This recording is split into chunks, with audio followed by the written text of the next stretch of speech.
طرف یزید ناپاک محسون کا پلیت بیٹا اور ایک طرف محمد عربی کا نواسا، فاطمہ کے دودھ کا اثر، علی المرتضیٰ کے خون کی تاثیر، رسول اللہ صلی اللہ علیہ وسلم کے کندھوں پہ بیٹھنے والا۔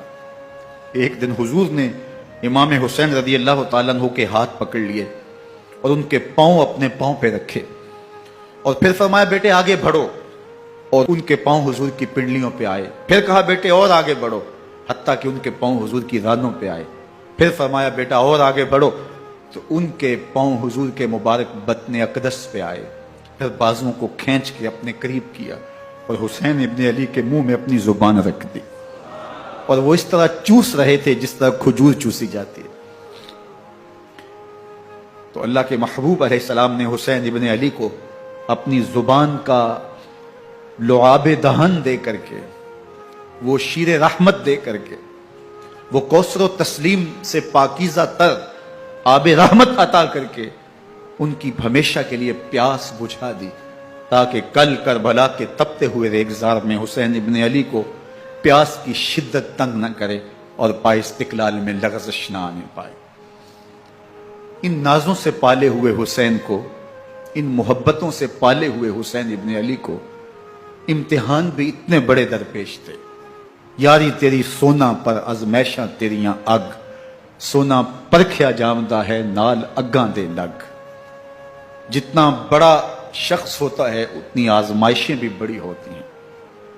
پیغمبر رحمت کی آغوش میں کھیلنے والا، حجرہ فاطمہ کا جانشین، مصلی رسول کا وارث، منبر رسول صلی اللہ علیہ وآلہ وسلم پر حضور کے مبارک پہلو اور گود میں بیٹھنے والا حسین، حضور کی زبان چوسنے والا حسین، حضور کے کندھوں پہ سواری کرنے والا حسین، آقا کریم علیہ الصلوۃ والسلام کے مبارک سجدے کی حالت کے اندر حضور کی پشت پہ کھیلنے والا حسین، جس حسین کا دروازہ مسجد نبوی کے اندر کھلتا تھا اور یزید کی کرتوتوں کے چشم دید گواہ تھے۔ یزید جب تخت نشین ہوتا ہے تو اسے یہ فکر ہوتی ہے کہ امام حسین، عبداللہ بن زبیر، عبداللہ بن عمر، عبداللہ ابن عباس یہ میری بیعت کریں، اور وہ ولید بن عقبہ کو لکھتا ہے کہ ہر صورت میں ان کی بیعت لو، اور اگر بیعت نہ دیں تو سختی کرو۔ حضرت امام حسین رضی اللہ تعالی عنہ کو بلاوا آتا ہے کہ آپ کو دارالامارت میں گورنر ہاؤس میں بلایا جا رہا ہے۔ ولید بن عقبہ کا پیغام آپ کو پہنچتا ہے۔ آپ اس وقت فرماتے ہیں کہ اس وقت جو پیغام پہنچا ہے وہ کسی خطرے سے خالی نہیں ہے، تو کچھ سواروں کو ساتھ لیا، کہا تم دارالامارت کے باہر کھڑے رہنا، اگر میری آواز بلند ہوئی تو اندر آ جانا، ورنہ تم انتظار کرنا۔ آپ اندر گئے۔ ولید بن عقبہ نے مروان کو بھی بلایا تھا۔ مروان بن حکم یہ گورنر مدینہ ولید سے پہلے رہ چکا ہے، تو اس نے مشورہ دیا کہ سختی کی جائے۔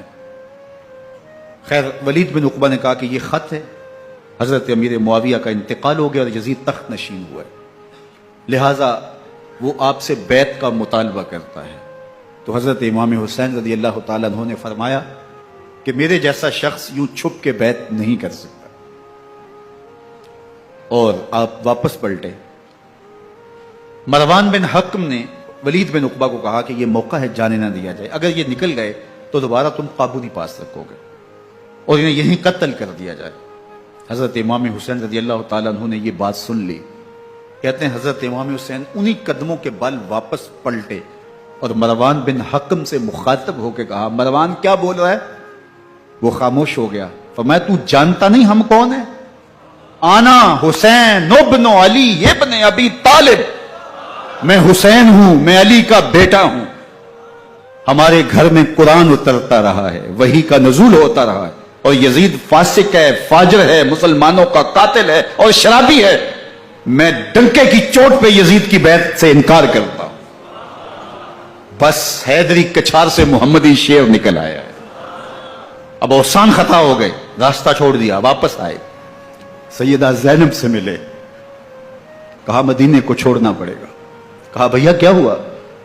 کہا یزید بیعت لینے پہ مصر ہے اور میں کسی صورت بھی بیعت نہیں کروں گا۔ رسول اللہ کا مدینہ ہمارے خون سے لالہزار بنے گا. میں نہیں چاہتا کہ حضور کے شہر نور کی حرمت پامال ہو. دوستو وہ کیسا منظر ہوگا جب حسین ابن علی نے آخری حاضری حضور کے روضے پہ دی ہوگی. حاجی یا معتمر 10 دن کے لیے، 8 دن کے لیے، 20 دن کے لیے مدینہ المنورہ عارضی سکونت اختیار کرتا ہے اور حضور کے روضہ انور سے، اس شہر نور سے، ان گلیوں سے، ان بام و در سے ایسا مانوس ہو جاتا ہے کہ جب واپس پلٹ رہا ہوتا ہے ان دعاؤں کے ساتھ کہ دوبارہ آنا بھی نصیب ہو، اور اسے لگتا ہے کہ میں دوبارہ بھی بلایا جاؤں گا، لیکن اس کے باوجود شہر حبیب چھوڑنا قیامت سے کم نہیں ہوتا. اعظم چشتی مرحوم آخری بار جب حضور کے روضہ انور پہ گئے تو بیمار تھے، ویل چیئر پہ تھے. باب بقی سے باہر نکلے تو خادم سے کہا کہ میری ویل چیئر پیچھے سے کھینچو تاکہ میرا رخ روضہ انور کی طرف رہے.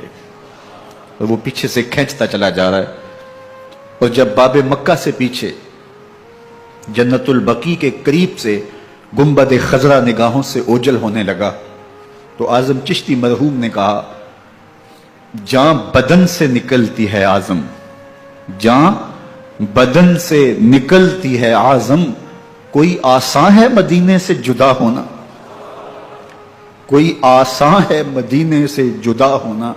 یہ اس شخص کی کہانی ہے جو 10 دن، 5 دن، مہینہ، 2 ماہ وہاں رہتا ہے اور پھر اس شہر کو چھوڑ کے آنا اس کے لیے آسان نہیں ہوتا.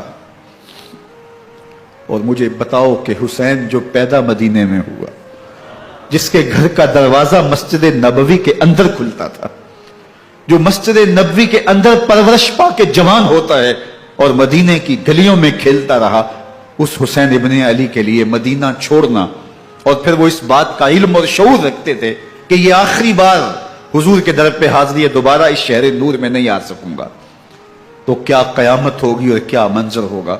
محمد بن حنفیہ کے علاوہ خاندان نبوت کے جتنے لوگ تھے ان سب نے شہر مدینہ کو الوداع کہا، اور رات کے موقع میں مدینہ المنورہ کو، مسجد نبوی کو چھوڑ کر کے مکہ کی جانب عازم سفر ہوئے.